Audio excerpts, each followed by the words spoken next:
How are you? Okay, we're going to we're live. Hi, Eddie. Hi, I'm so glad to be here and meet everybody and be part of this group. How you doing? Okay, so we're going to start and we're going to give folks a few minutes, about 3 minutes to start filing in. Yeah, Um, because it's been lightning where I live in Miami Beach. oh, I'm in Kendall and my poor dog is having palpitations. Poor Yeah. thing. Like she does not like the thunderstorms at all. So she's having a rough time right now. Need to pray for her. Okay, let's see. Let's give our folks a few more minutes and then we'll get going. By the way, for those of you that are coming in, this is the book Thank that you. we're going to be talking about. And Hettie is the lovely author of it, Activate Your Soul, Change Your Life. It's got a lot of it's very aligned with Unity principles. So I think folks are going to enjoy it very much. So, and by the way, if you want to purchase this book, you can do so on the Amazon link provided on the side. And of course, any donations to Unity can also be done on link provided by the wonderful Jason that's in the background there helping us out and getting us ready to go. Okay.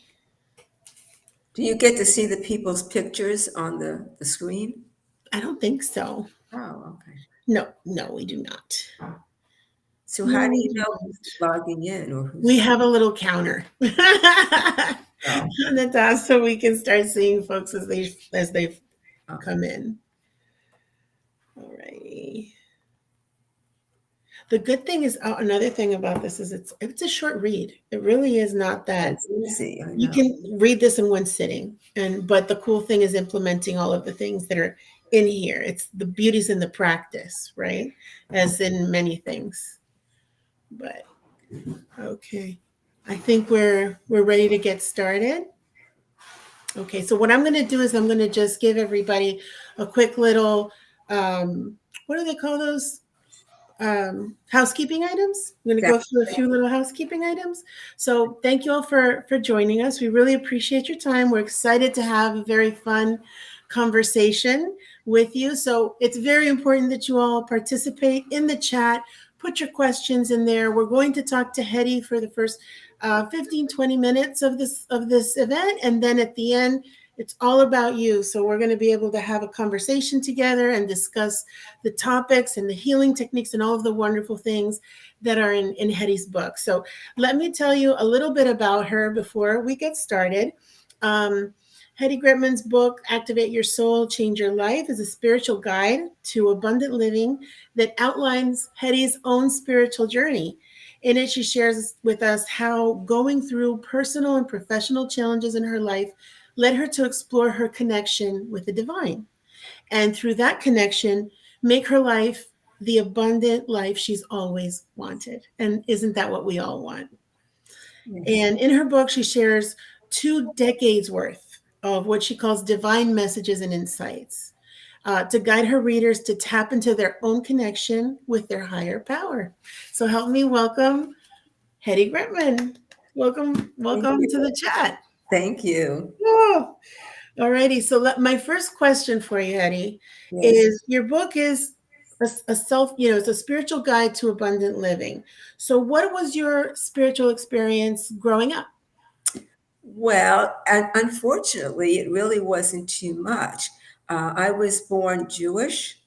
But the only training that I got from being Jewish and growing up was I got matzo ball soup during Passover, and I got presents during Hanukkah, and that's Got it. about the only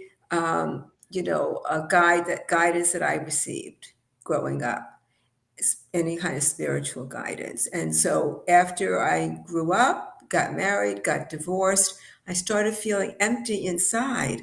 And I decided to start my spiritual path. And, like that song, What's It All About, Alfie? So I just wanted to know, what's this all about? And that's how I started my spiritual journey. Interesting. Isn't it always that way that the obstacles are really, what is it? that, is it a Rumi quote that says that the cracks are how the light shines through, right? When something Wow. is That- broken, it's how we become more ourselves, right? yes. So what inspired you to actually sit down and write a book? Well, my inspiration to write a book came from two sources. One is that after 20 years of studying, being on my spiritual journey, and getting divine insights and hearing God speak to me, my life has been totally transformed for the better. And I decided that I wanted to write a book that would put all the divine insights into a book and all the miracles so that other people can have a better life, that their lives can be transformed for the better as well. And then at the same time, a close friend of mine, I started helping her with what I've learned at Unity and the divine wisdom. I started helping her with her personal problems. And she loved it so much and it helped her so much. She kept telling me to write my book. And I kept putting my book on the back burner of my life, but she kept insisting over and over, you've got to start your book. When are you going to start your book? So finally, I realized, God must be talking to my friend Linda, to me through my friend Linda. And that's how I realized I better start my book. And so Mm, some people may be out there that if you have somebody that keeps telling you over and over to do something or not to do something, take heed because it may be God talking to you through that person. very true. So you're saying that whatever it is that you have there that doesn't go away, that you can't shake. There may be a reason why you need to take heed of it, be aware of it, maybe question it. And sit with it. And if it, yeah, and then just go for it. Because it may be God talking to you through that person. Very cool. Okay. And do you think that, why do you think that your book in particular has been so well received by Unity members in particular, Unitarians? Well, Unity members, in my opinion, are more inclined to want to learn about and develop a spiritual relationship with God, not just religion, just not to study religion to be out there, but to be an internal relationship with God. And my book has been so well received by all people from all walks of life, young, old, all kinds. And I believe that because I got these divine insights from God, and so much of my learning and studies worked around it, that I feel that the words in my book speak to my readers. And whatever situation my readers are looking at that they need help with, it seems like the words, the spirit of the words that came to me are going out to my readers. For example, I heard about this young man in San Francisco who was very overweight. Reading my book, it gave him the wherewithal, the willpower to lose weight. Hmm. Somebody else, another lady, was on on my reviews on Amazon that it changed her life. It started to see things, have her see things in a different way. And one person had the power to leave a toxic relationship. So I Mm, just feel that my words seem to connect with them in a way that helps their individual needs. got it. Because all change really, it has to start from within, and that's very, very Unity, right? So Yes, and actually putting your faith yes. into action. It's And not. I made my book very easy. It's an easy read. It's right now only $8.95 on Amazon. It is going up. Amazon is raising prices on June 20th. So if you want to get my book, get it before June 20th. Got it. Okay. One of the things that I think is really, really important that people avoid a lot when it comes to spiritual practice and stuff like that is talking about healing. Because sometimes we read so much and we want to learn so much, and it's like we're trying to spiritually cover up our wounds and our issues, and we're just piling stuff on without really taking a moment to stop Mhm. and take a real look Yes. at our issues and our traumas and our wounds and clean it up so that then all of those techniques and all of those learnings can really have an impact. in our lives. And one of the things that you have in the book is you outline a couple of very simple healing techniques that Yes. people can use. Can you talk to us a little bit about them? Yes, these healing techniques, I've used all of them and they're amazing. They all work. It's from people that I've learned from over the years, things that I've decided on my own. And it's just very easy. They could do it at home, they could do it where they work. For example, if you want, I could talk to you about the mirror technique. Again, they've all been tried and true. The technique is very simple. You sit in a wherever you are and visualize facing you just someone that you want to maybe have a better relationship with, have better vibrations with you. So you visualize them sitting in front of you and you're holding a beautiful mirror, and the mirror, the back of the mirror is facing you, protecting you, and the front, the shiny part of the mirror, is facing this person who you want to have maybe a better relationship with. It could be an office worker, a co-worker, anything.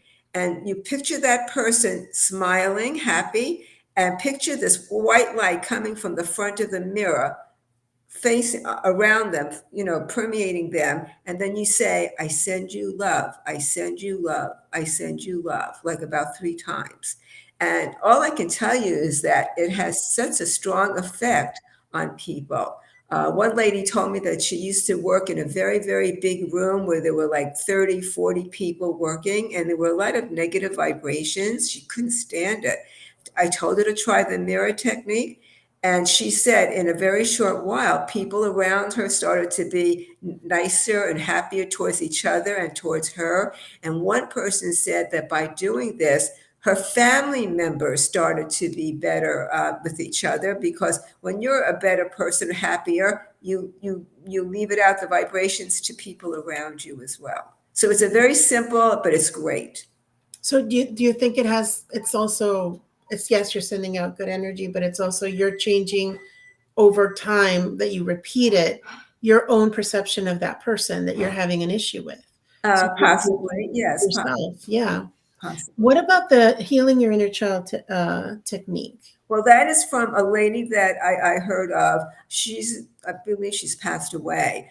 She Mm, wrote this book, Discovering the Mommy and Daddy Myths.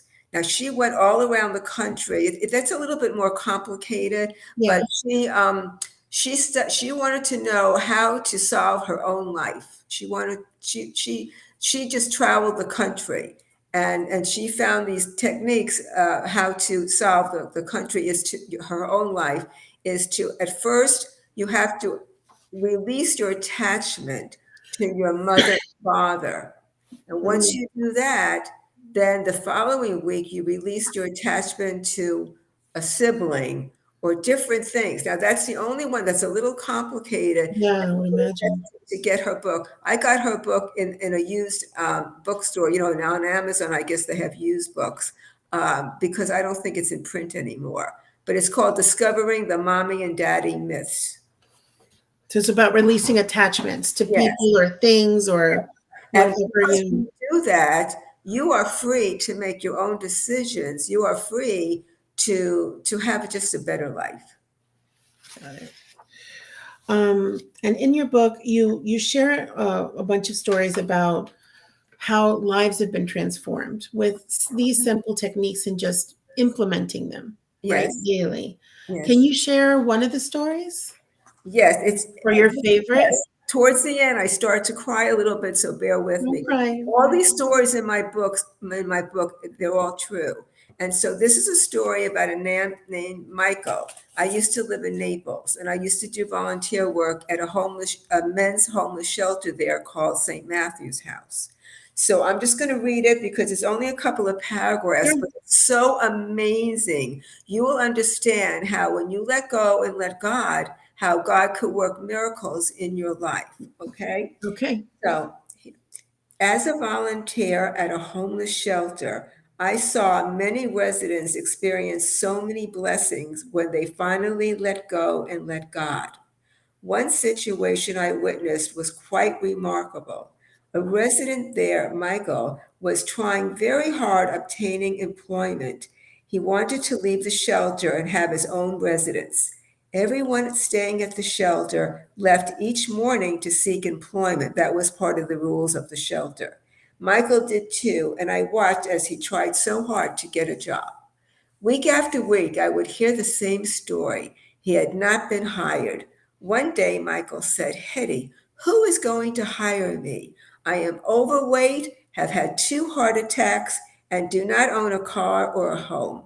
Believing that his own job seeking efforts were never going to pan out, he was about to give up trying. He almost had me convinced too. Then one day, Michael appeared happy as could be, a glowing smile lighting up his face. He told me he had just gotten hired for a part-time job. He attributed getting hired by finally giving up trying to manage his life on his own as he was failing. And he said, one day I just prayed to God with all my heart and soul to please be in charge of my life. The following day was when he was offered that job.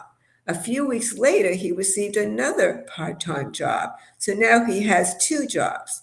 Eventually, Michael was able to save enough money to buy a small home, and his estranged children came back into his life. Their relationships with him healed. Soon afterwards, this is the last paragraph. Soon afterwards, I relocated and went on to do other things. Some years later, I visited the shelter while returning to the city on business.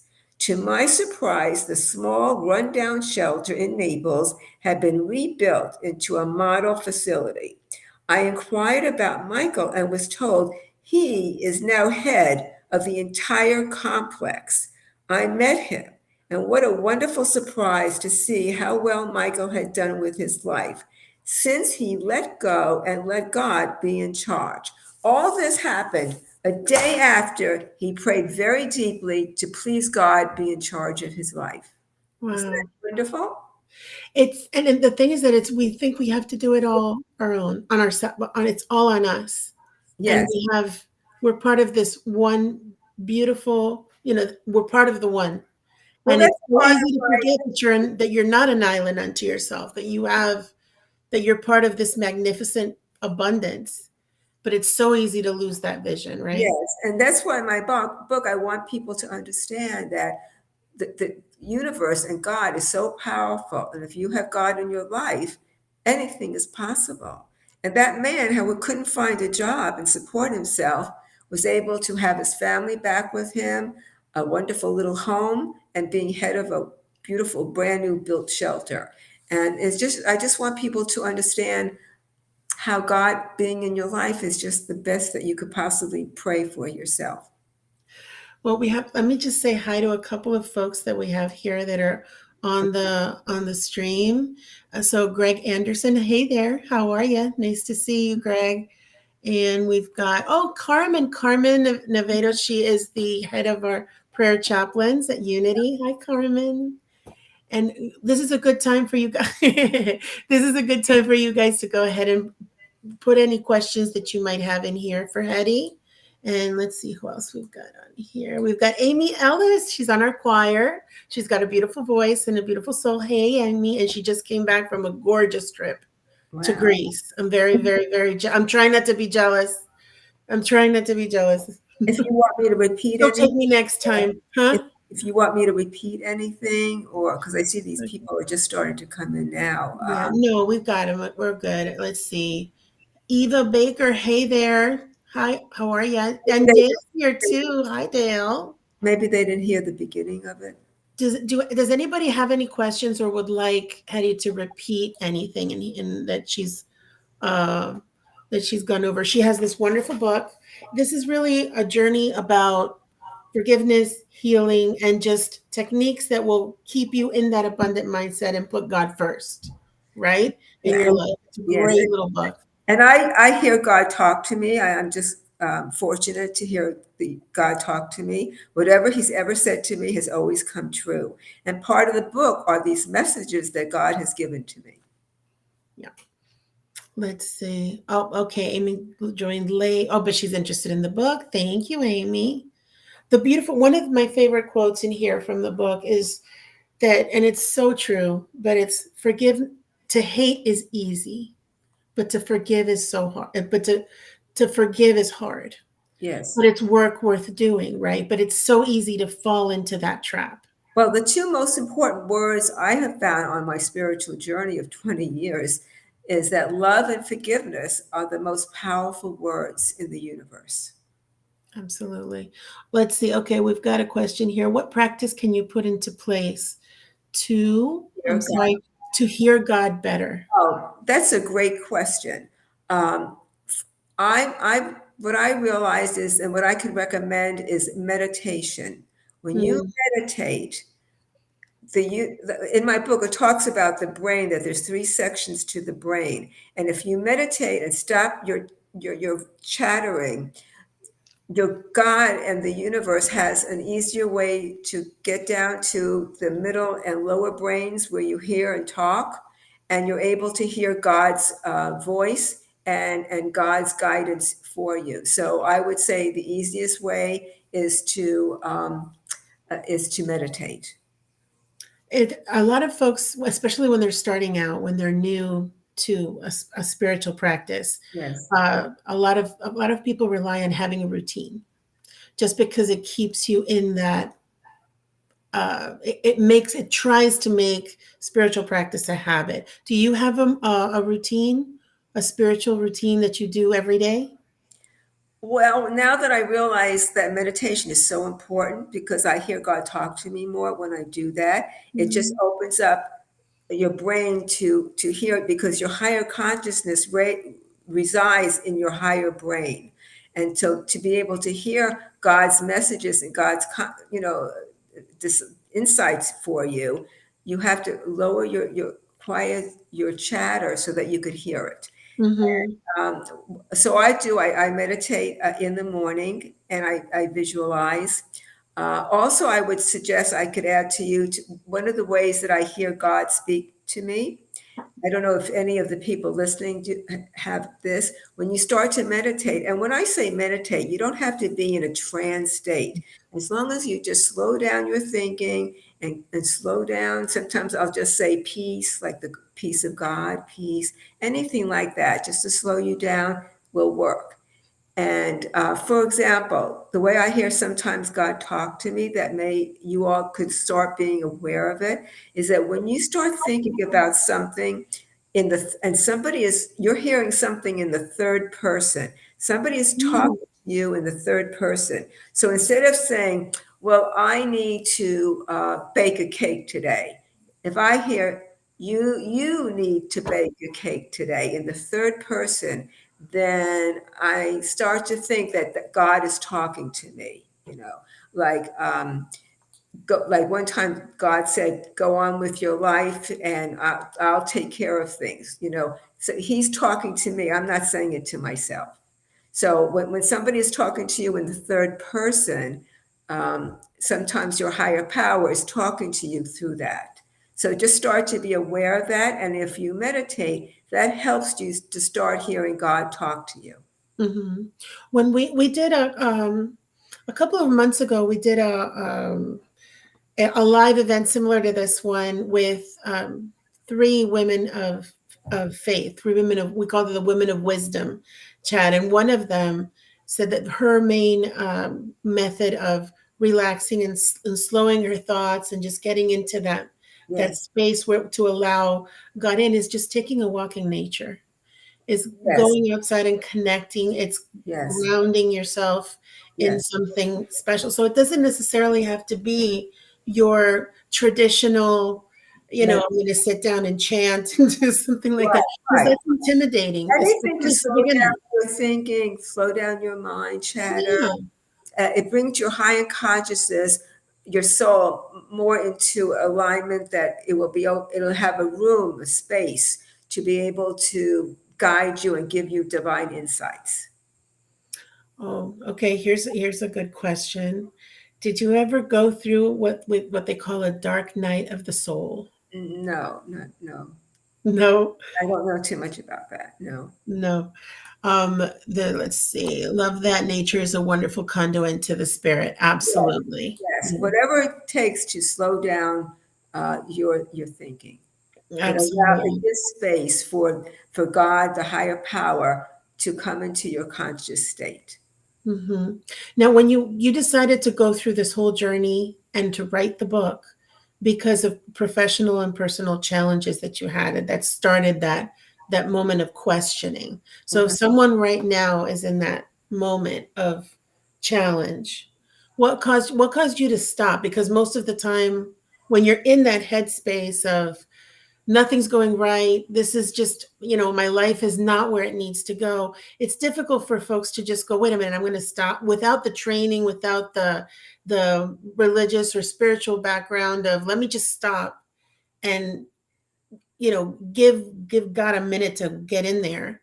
And how did you have the wherewithal to go, let me do some research, let me stop, how did that come about? Okay, well, that's in my book too. It's my belief that when your soul wants to grow, you cannot stop the growth of your soul. Here I am, a Jewish woman, having a great job, having fun, and all this. And all of a sudden, I started listening to Christian radio stations on my car. And then my customers started inviting me to their churches, all kinds of churches, Pentecostal churches, unity churches, Catholic churches, all kinds. And so normally a Jewish girl would not start doing that. And that started my spiritual growth and started my, learning and growing. And I just started soaking it all up and started to read a lot and read books and go to lectures. And that's what started it. I believe that when your soul wants to grow, you cannot stop the growth of your soul. Okay, I'm gonna put in here. So, all right, we're going to wrap up in a few minutes. So, if anybody has any additional questions for Hettie, please go ahead and post them in the chat. Hettie, thank you so much for your time. The book is available on Amazon, and if you look up here, that you scan that QR code, and it'll take you straight to the Amazon link where you can get the book. I got a lot of divine insights from my higher power. And so, again, I feel that when my readers read my book, whatever situation they're in, that they're seeking guidance, seeking help with, these words, since they were God's words to begin with directly to me, they're reading these words from my book, and it's really impacting them and helping them have a better life and solve whatever situations that they want to solve. Amy asked me to show you guys the book again. This is, you're probably going to see it backwards. I'm guessing, right? The mirror effect. But this is the book, and it's I Activate Your Soul, Change Your Life, and it's a short read but a powerful one. Hettie, thank you so much for joining us and for the book and for being here. Yeah. And we're probably going to see you on Sunday, right? You said Yes, you I'm going to go to Unity on Sunday and might. start going to church there. I moved here from Boca Raton right before the pandemic. So now that life is getting back to normal, I plan to go there and attend your service. Well, how cool is that? We might be able to go get your book and then have Hettie sign it for you during a Sunday celebration. How cool would that be? Oh yeah, and I this have Sunday. I have several books that I could bring with me on Sunday if anybody wants to buy Oh, it, because awesome. Amazon is raising their prices June 20th. So right now it's $8.95, which is very reasonable for that size book. Yeah, But in June 20th, most of the books are going up in price. cool. And coincidentally, this Sunday we have Rabbi Amy that's going to be our main speaker. Oh, great. So yeah. So thank you again so much. Thank you everyone for participating in the chat and for making time to see us. Hettie, we'll see you on Sunday. And Yes. thank you again for your time, and thank you for this beautiful book. Thank you.